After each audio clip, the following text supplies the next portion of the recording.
तो इसके लिए हम सिंपली यूज कर लेंगे जो हमारा पहला एक क्वेश्चन था ना, mg sin theta minus F equals to ma, तो उससे आराम से आ जाएगा। तो इसको लिखते हैं हम।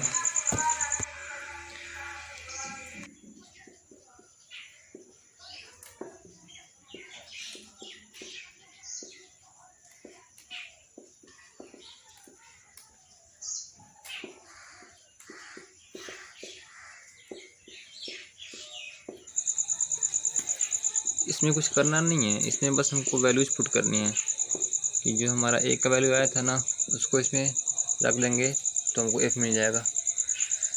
इसमें कोई ख़ास कंसेप्ट नहीं है। कंसेप्ट इसमें यह है कि इसमें कौन सा फ्रिक्शन लगेगा, स्टैटिक है कि काइनेटिक है, जिसको अभी हम जब कर लेंगे तो बताएंगे।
अब कहाँ लिखे हैं, इसको ऊपर लिख ले क्या मिटा के।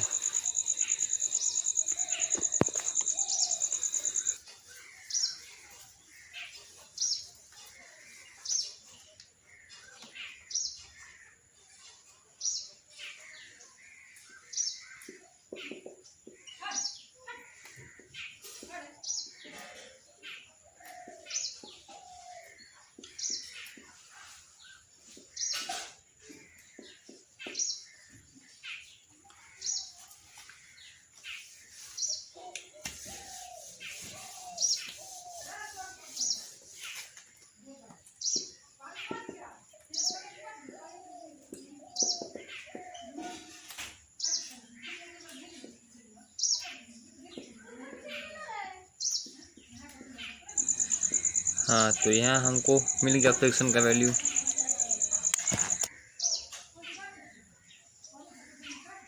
हाँ, तो ये फ्रिक्शन का वैल्यू आया है ना, वैल्यू नहीं यार, वैल्यू बोलो। हाँ, तो जो उसका वैल्यू आया है ना, ये स्टैटिक फ्रिक्शन है, काइनेटिक नहीं है। चलो उसको देखते हैं कैसे स्टैटिक है, काइनेटिक क्यों नहीं है। देखो, स्टैटिक फ्रिक्शन वहाँ पे लगता है जहाँ पे जो बॉडी का एरिया ऑफ कांटेक्ट है वो रेस्ट में है, मतलब कि उस पर टेंडेंसी हो मूव करने की, लेकिन वो मूव नहीं कर रहा हो। तो यहाँ पे जो हमारे पास डिस्क है उसका भी तो कांटेक्ट पॉइंट मूव नहीं कर रहा है ना यार। अभी हम पीछे पढ़ के आए हैं ना कि प्योर रोलिंग में जो पॉइंट ऑफ कांटेक्ट होता है वो रेस्ट में होता है, मतलब जो यहाँ पे फ्रिक्शन लग रही है वो स्टैटिक फ्रिक्शन है, काइनेटिक नहीं है। और यहाँ पे जो फ्रिक्शन का वैल्यू आता है ना, तो वो स्टैटिक फ्रिक्शन का कम से कम वैल्यू वाला फ्रिक्शन होता है, ताकि जो डिस्क है वो जस्ट रोल कर जाए।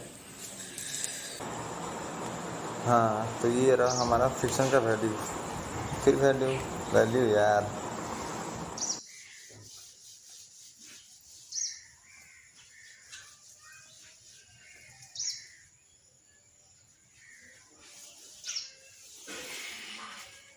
Now we will proceed to our next topic.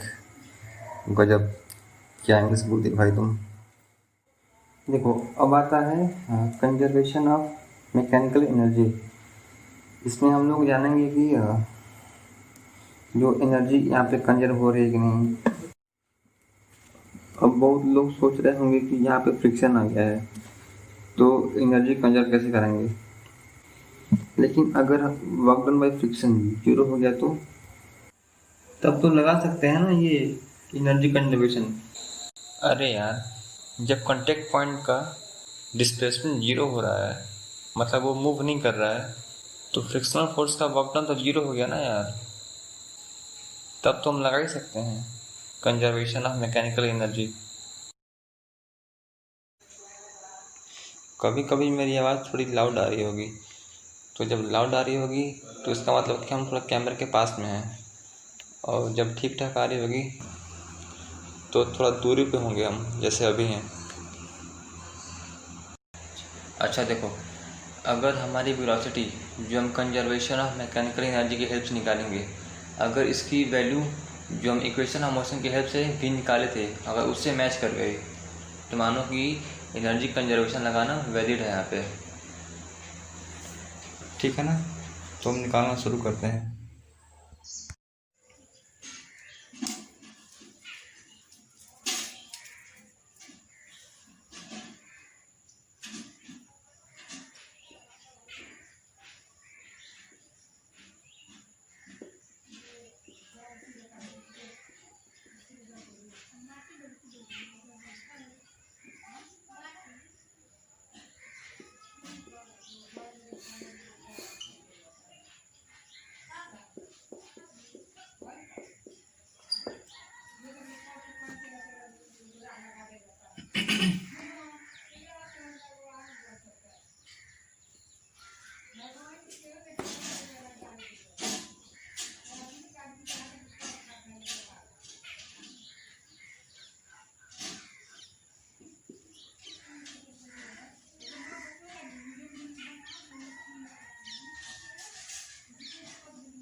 लो ये आ गया वैल्यूशन दोनों का, मतलब कि लगाना वैलिड है, मतलब कि यहाँ पे एनर्जी कंजर्व हो रही है पूरे रास्ते, मतलब कि वर्क डन बाई फ्रिक्शन 0 है।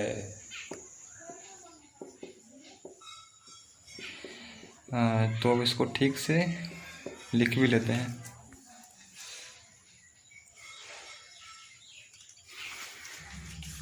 हाँ देखो, अगर इसमें ना अगर फ्रिक्शन वर्क किया होता ना, अगर इसमें फ्रिक्शन वर्क किया होता तो इसमें भी सेम आता ही नहीं भाई, वो भी अलग आ जाता, भी कम आता जो हम निकाले थे इक्वेशन ऑफ मोशन से। तो भी सेम तभी आ रहा है दोनों का जब इसमें एनर्जी कंजर्व हो रही है, ठीक है ना।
अब हम टाइम निकालेंगे कि कितना समय लग गया उस डिस्क को उस प्लेन पे और टॉप से बॉटम तक आने में, ठीक है ना।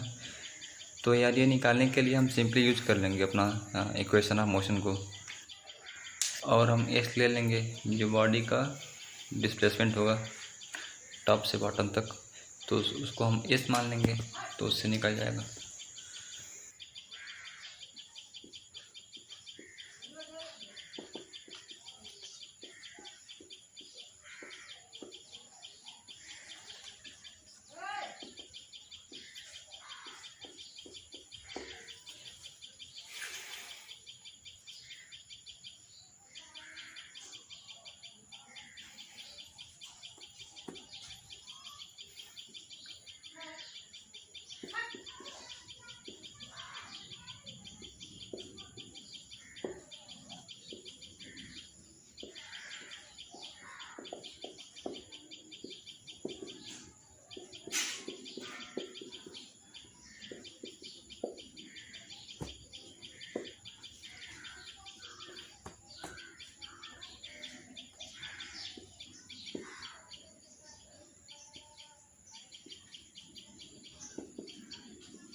और ये निकल के हमारा आ गया टी का वैल्यू।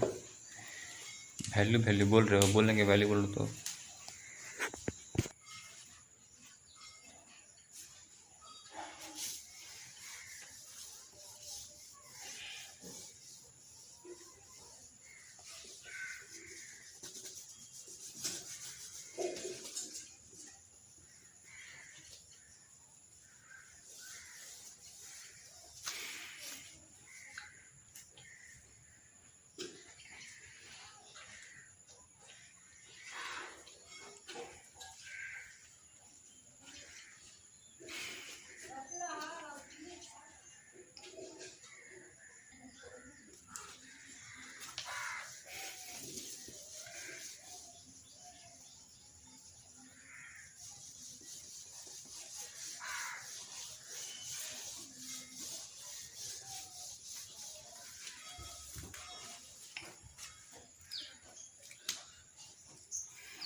अब हमारा शुरू होगा स्मूथ वाला केस, जब हमारा सरफेस स्मूथ हो जाएगा, बिना इंक्लाइंड वाला और इंक्लाइंड वाला भी, ठीक है ना।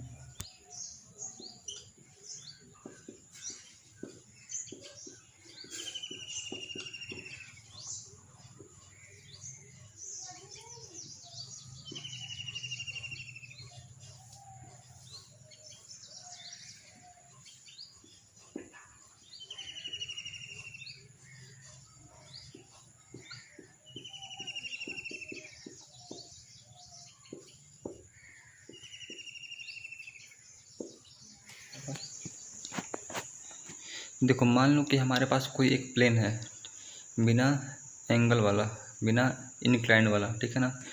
तो उस पर हम कोई एक डिस्क रखे हैं, चाहे कोई एक सिलेंडर रखे हैं, ठीक है। और हम उस पर ऐसा फोर्स लगाए ना, मतलब जिस फोर्स का लाइन ऑफ एक्शन तुम उसके सेंटर ऑफ मास से पास कर रहा हो, ऐसा फोर्स लगाए जिसका लाइन ऑफ एक्शन उस डिस्क के सेंटर ऑफ मास से पास करता हो। अरे जो हम पीछे लगाए थे ना रफ वाले केस में, वैसा ही बोल रहे हैं।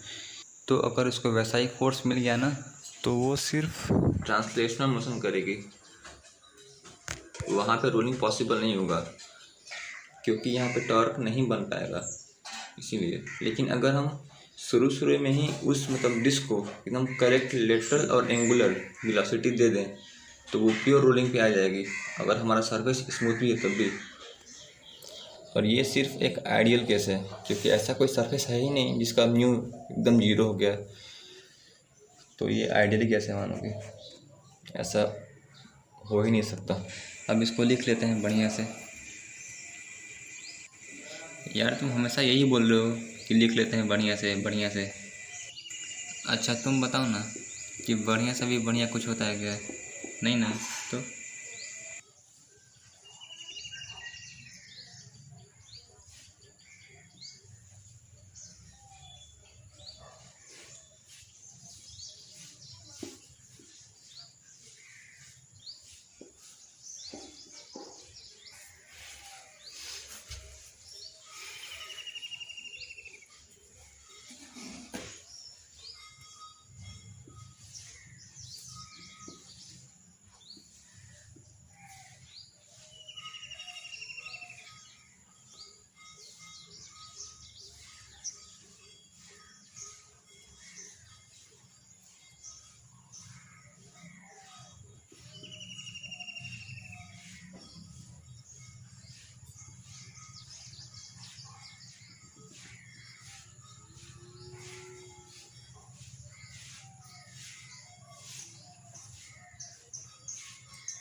अब आते हैं अपने इंक्लाइंड प्लेन पे, एंगल वाले पे। तो देखो यहाँ पे डिस्क पे सिर्फ एक फोर्स लगेगी, mg sin थीटा, जो कि उसके सेंटर ऑफ मास पे लग रही है, ठीक है ना। और यहाँ पे कोई फ्रिक्शन नहीं है, तो डिस्क पे सिर्फ एक ही फोर्स लग रही है, mg sin थीटा, वो भी उसके सेंटर ऑफ मास पे लग रही है। और सेंटर ऑफ मास पे लगने वाली फोर्स कभी टॉर्क नहीं बनाती है। तो यहाँ भी बॉडी मूव तो करेगी लेकिन वो रोल नहीं करेगी, ट्रांसलेशनल मोशन करेगी। तो इसका हम आराम से ए निकाल लेंगे, एक्सेलरेशन निकाल लेंगे। F equals to M into A, F दिया है mg sin theta equals to M into A, M से एम कट गया, A equals to G sin theta. और ये वैल्यू फिक्स है फॉर फिक्स एंगल, ठीक है ना। और सारे ऑब्जेक्ट को यही सेम ए मिलेगा अगर उसका एंगल सेम है तो। अब यहाँ पे क्वेश्चन ये आता है कि अगर हम उस डिस्क को जो इंक्लाइंड प्लेन पे है, अगर उसको हम करेक्ट लेटरल और एंगुलर भी दे दें, भी होती है ना वेलोसिटी, उसको दे दें, तो उसका प्योर रोलिंग होगा कि नहीं होगा। तो नहीं भाई, यहाँ पे प्योर रोलिंग नहीं होगा। इंक्लाइंड प्लेन पे हमको फ्रिक्शन चाहिए ही चाहिए रोलिंग के लिए। बिना फ्रिक्शन का इंक्लाइंड प्लेन पे रोलिंग पॉसिबल नहीं है, क्योंकि देखो जो वी है ना, वी के डायरेक्शन में हमको ए मिल रहा है जी sin थीटा मिल रहा है ना। तो वो वी के वैल्यू को चेंज कर देगा, उसको बढ़ा देगा। तो यहाँ पे फ्रिक्शन तो है नहीं, तो ओमेगा तो मतलब वो सेम ही रहेगा जो उसको दिया गया शुरू में, लेकिन वी का वैल्यू बढ़ जाएगा। तो उसके वजह से यहाँ पे प्योर रोलिंग नहीं होगा। तो प्योर रोलिंग के लिए ज़रूरी है कि हमारा सरफेस रफ हो इंक्लाइंड प्लेन पे, ठीक है ना। हाँ, अब इसको लिख लेते हैं बढ़िया से।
हाँ, तो यहाँ तक था हमारा थियोरी का पार्ट। अब हम प्रॉब्लम करेंगे, ठीक है ना। तो शुरू करते हैं।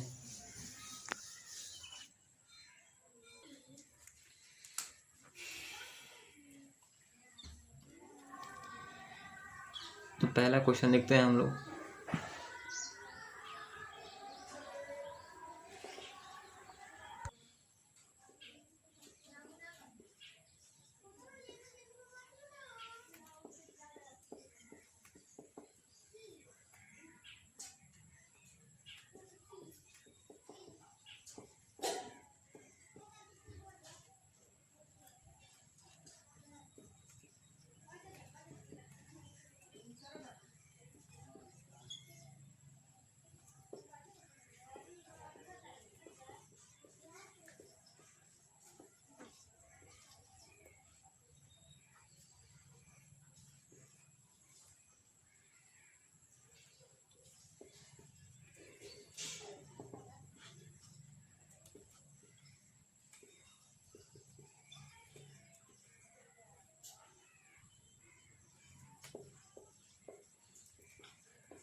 हाँ तो देखो ये क्वेश्चन बोल रहा है कि हमारे पास एक रिंग है, एक हॉलो स्फीयर है और एक सॉलिड स्फीयर है। क्या बोल रहे हो यार, सॉलिड स्फीयर है, ठीक है ना। और तीनों को हम प्लेन से छोड़ रहे हैं बारी बारी से। तो पूछ रहा है कि तीनों में से सबसे अधिक एक्सेलरेशन किसका होगा अगर हमारा सरफेस स्मूथ है, तो मतलब सरफेस फ्रिक्शनलेस है। तो देखो ये तो हम पढ़े ही हैं अभी कि इंक्लाइन प्लेन पे अगर सरफेस हमारा स्मूथ हो गया तो जो ए का वैल्यू आता है वो सबके लिए सेम आता है। जो यहाँ पे ए का वैल्यू आता है ना वो सबके लिए सेम आता है, जी साइन थीटा। अगर हमारा सरफेस वो रफ होता तब वहाँ पे डिपेंड करता है कि किसका आई की वैल्यू कम है, किसका आई की वैल्यू ज़्यादा है, तो उसके हिसाब से होता। लेकिन यहाँ पर तो सबका सेम ही होगा, ए जी साइन थीटा, तो सबके लिए सेम ही आएगा, ठीक है ना। तो इसको लिखते हैं अब।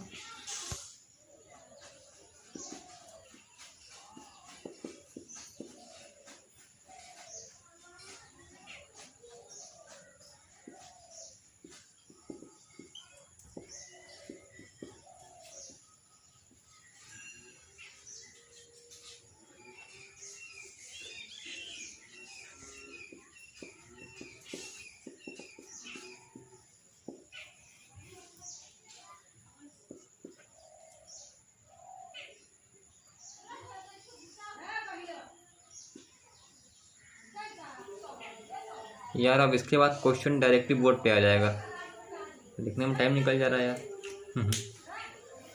नहीं तो अगर कोई क्वेश्चन पूरा बोर्ड भर के आ गया तो कई लोग नहा धो के आ जाएंगे।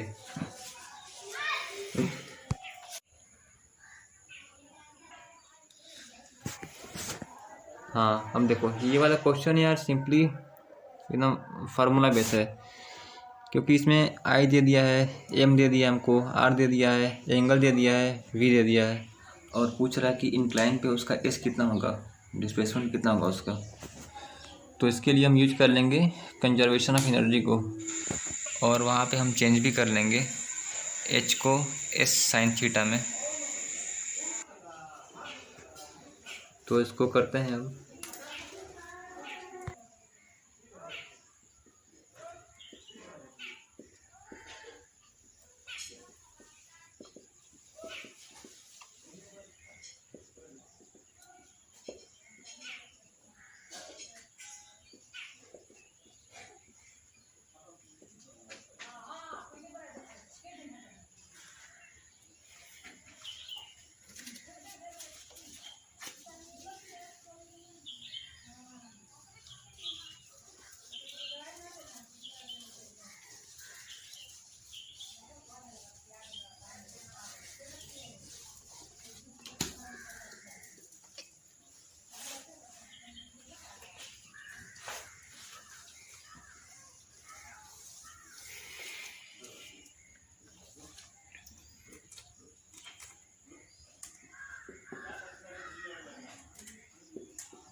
तो ये हमारा एस निकल के आ गया, डिस्प्लेसमेंट।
हाँ, तो जो हमारा अगला सवाल है वो बोल रहा है कि हमारे पास एक डिस्क है और एक स्फीयर है, दोनों का रेडियस सेम है, दोनों का आर्क सेम है, ठीक है, लेकिन दोनों का जो मास है वो अलग अलग है, ठीक है, और दो प्लेन पे रखे हैं, मतलब दोनों का प्लेन है, दो इंक्लाइंड प्लेन है, वो अलग अलग है, लेकिन उस प्लेन का जो एल्टीट्यूड है, जो हाइट है और जो लेंथ है, मतलब जिसको वो रोल करेगी, वो दोनों सेम है। इसका मतलब क्या कि दोनों का एंगल है, थीटा है, वो सेम हो गया, ठीक है ना। तो सवाल है ना कि हमारे पास कोई डिस्क है और एक स्फीयर है, दोनों का आर्क सेम है और दोनों का मास अलग अलग है, दोनों अलग अलग प्लेन पे रोल कर रहे हैं और दोनों का जो एंगल है वो सेम है, ठीक है ना। अब पूछा है कि दोनों में से कौन सा ब्लॉक, कौन सा ऑब्जेक्ट पहले आएगा, तो पहले बॉटम पे आएगा, तो जिसका टाइम अधिक होगा वो बाद में आएगा, और जिसका टाइम पहले मतलब जिसका टाइम अधिक आ गया वो बाद में आएगा, और जिसका टाइम थोड़ा कम आ गया तो वो पहले आ गया, ठीक है ना। तो दोनों का हम रेशियो निकाल लेंगे। टाइम का फार्मूला है ना हमारे पास, रूट में 2L ब्रैकेट में 1+k²/r² ये तुम पहले पढ़े हैं ना यार, time taken by the body, कि टी इक्वल्स रूट में 2L, L चाहे S जिस पे वो रोल करेगा, 2L ब्रैकेट में 1+k²/r²/g sin θ। तो इससे दोनों का रेशियो निकालेंगे हम T1 T2 करके। तो जिसका टाइम अधिक आएगा वो बाद में आएगा, और जिसका टाइम पहले आ गया तो वो पहले रोल कर जाएगा। तो इसको करते हैं अब। हाँ,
हाँ, तो इसका निकल के आ गया ना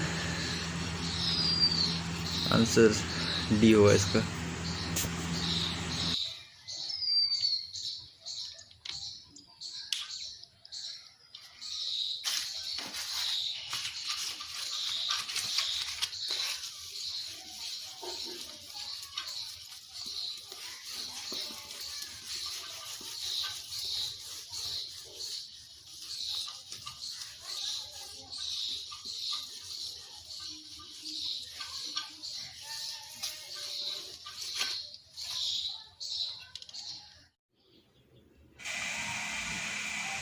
हाँ, तो हमारा जो अगला सवाल है, अगला प्रॉब्लम है, इसमें हमको रेशियो निकालना है, रेशियो ऑफ एक्सेलरेशन। तो हमारे पास कोई एक सॉलिड स्फीयर है, सॉलिड स्फीयर है ऐसे बोलो, हाँ, जिसका मास m है और रेडियस r है, ठीक है, और वो रोल कर रहा है किसी इंक्लाइन प्लेन पे। तो वो पहली बार रोल किया हाँ विदाउट स्लिपिंग करके, और दूसरी बार रोल किया स्लिपिंग वाला। तो इसमें हम लोगों को रेशियो निकालना है कि acceleration of the solid sphere without slipping to with slipping. तो इसके लिए हमारे पास फार्मूला है ना कि अगर हमारा इंक्लाइन वो स्मूथ है तो उसके लिए होता है कि A equals to G sine theta. अगर हमारा इंक्लाइन रफ है तो उसके लिए होता है कि A equals to G sine theta upon 1 plus K square by R square. यहाँ पे K square by R square का वैल्यू अलग अलग होता है अलग अलग रोलिंग बॉडी के लिए, तो वो लगा देंगे, सिंपली आ जाएगा। हाँ, तो इसमें हमको एम सेम दिया है, आर सेम दिया है और एंगल सेम दिया है, तो निकालते हैं।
तो ये हमारा आ गया ऑप्शन ए 5:7, ये है रेशियो, ठीक है ना यार। इसमें सिर्फ रेशियो ही निकालना था खाली फार्मूला का यूज करके, और कुछ उसमें था ही नहीं।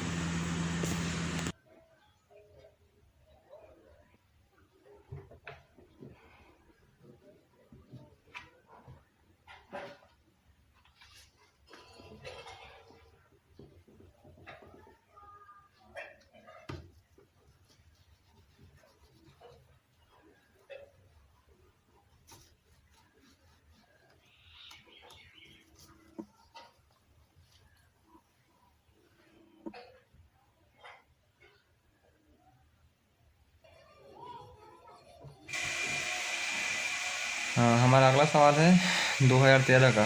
देखो, इसने बोला है ना कि हमारे पास कोई एक ऑब्जेक्ट है जिसका डेंसिटी यूनिफॉर्म है और वो रोल कर रहा है किसी कर्व सरफेस पे। वो कर्व सरफेस पे रोल कर रहा है, तो कोई वेज ही है, लेकिन उसका रोलिंग सरफेस है वो कर्व है, एकदम सीधा नहीं है। ठीक है ना। जो उसका इनिशियल वेलोसिटी है वो v है, और जो वो मैक्सिमम हाइट गेन किया है वो है v²/4g। जो हाइट वो गेन किया है वो है v²/4g। तो पूछ रहा है कि वो ऑब्जेक्ट कौन सा है, मतलब वो ऑब्जेक्ट हॉलो स्फीयर है कि डिस्क है कि रिंग है कि सॉलिड स्फीयर है। तो इसके लिए हम यूज करेंगे अपना क्या, कंजर्वेशन ऑफ एनर्जी। तो इससे हमको आई निकल जाएगा ना, क्योंकि इसमें हम यूज करते हैं काइनेटिक एनर्जी। तो जब कोई बॉडी रोल करती है तो उसके पास एनर्जी होती है ना काइनेटिक वाली, ½ mv² प्लस ½ I⍵²। तो हमको यहाँ पे आई निकालना है। अगर हम आई निकाल लेंगे तो हमको मालूम हो जाएगा कि कौन सा ऑब्जेक्ट है।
जो हमारा आई आया है वो है ½ mr²। ये होता है मोमेंट ऑफ इनर्शिया डिस्क का और सॉलिड सिलेंडर का। ठीक है ना। लेकिन इस ऑप्शन में केवल डिस्क ही दिया है, तो डिस्क को ही टिक करेंगे हम।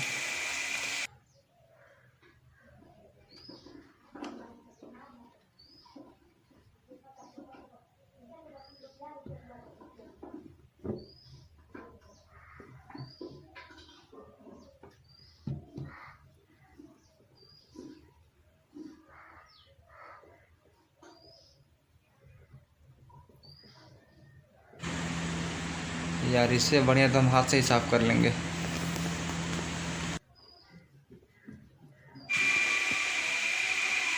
तो यहाँ तक हमारा सवाल भी ख़त्म हो गया, हमारा थ्योरी भी हो गया, क्वेश्चन भी हो गए। अब जो समरी है वो लिख लेते हैं। जो फार्मूला है जो निकल कर आया हमारा, फार्मूले एक्सलरेशन है, वेलोसिटी है और टाइम है, फ्रिक्शन है, इन सबको एक बार लिख लेते हैं।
हाँ, तो हमारा जो ये टॉपिक है pure rolling motion on inclined plane, वो यहाँ पे ख़त्म होता है।